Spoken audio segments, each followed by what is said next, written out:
Yo, what's going on, YouTube?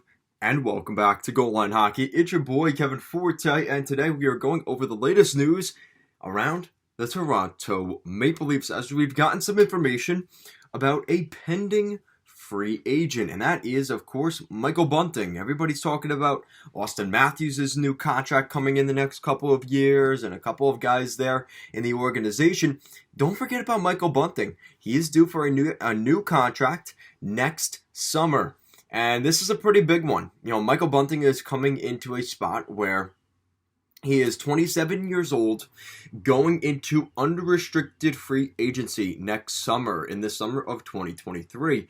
So, July 1st, he will be a UFA. Now, I think the Leafs will try to do everything they can. I at least hope Kyle Dubas is doing his due diligence to make a contract possible before then. But when you look at this situation here, and this is from Pierre LeBrun, he says that the Maple Leafs are open to an 8-year deal for Michael Bunting. And you may be wondering, okay, that's slightly concerning. Again, you consider the age. He is 27 years old, so you would be paying him till 35. Now, here's the reason they would be willing to do that, and it comes down to the salary cap structure.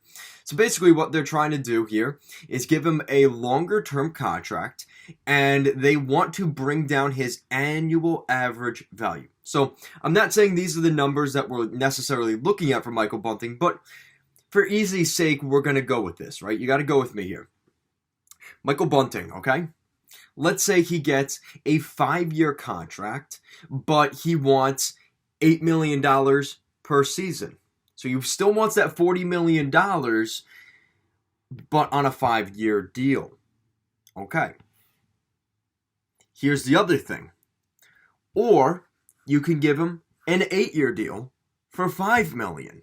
So he's still getting that $40 million in his contract, but he's getting it over a longer period of time. And you also have to consider the fact that when you sign a contract, they're paying for the next 3 or 4 years of Michael Bunting. Let's be honest. The back half of that contract probably won't be too great. Again, in his mid-30s, a little bit of a smaller player, I'm pretty sure, right? Michael Bunting is a smaller guy.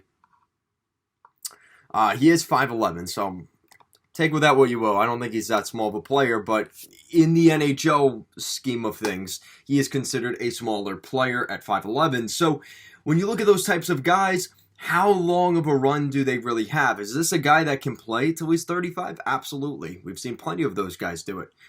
But that is something to consider as well. So when you start talking about a guy like Bunting, I'd rather give him an 8-year deal than a power forward, right? Because the power forward is going to be getting into more fights, going to be more aggressive, hitting a lot. And the second that they kind of lose that step, they're basically useless. Michael Bunting isn't necessarily in that position, right? So, when I look at this situation for the Leafs, you're paying for the first 3 or 4 years of his contract till he's in his 30s, 30, 31. And the back half of that contract might not look so great. But if you get him at a better annual cap hit, I think the Leafs have to absolutely consider that and kind of look at that. I'm going to talk about this in a second in another video, but you don't want to have what happened last year with Jack Campbell, as there was a lot of angry and bitterness once that, the pretty much filing the papers for that divorce kind of happened.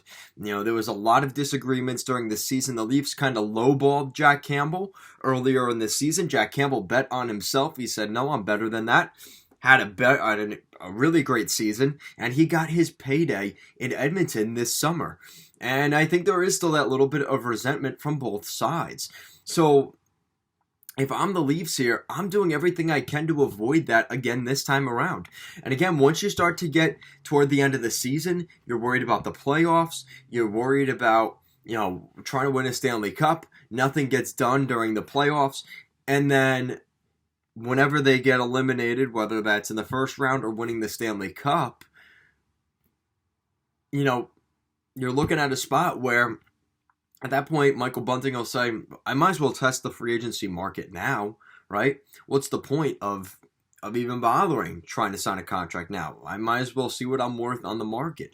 So if the Leafs don't have a deal done for Michael Bunting by the trade deadline, I'd be very concerned in terms of keeping him, because Kyle Dubas's record is not that great, and we've seen that players have pushed Kyle Dubas to the brink, and it's happened numerous times, right? We've seen Marner, Matthews, Nylander is really the example.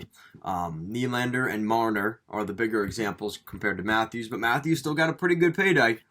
So when you look at the situation, I think Michael Bunting will come in. I mean, honestly, it probably won't be that far off from that 8-year, $5-6 million range. I think it's a good contract overall for Michael Bunting. He gets that long-term security, and he gets a pretty nice ticket per year. I mean, I would take $5 million to play hockey each season, right? So let me know what you guys think down below. What do you guys think the number could come out to be for Michael Bunting? Let me know your thoughts. Thank you so much for watching, and I'll see you again next time.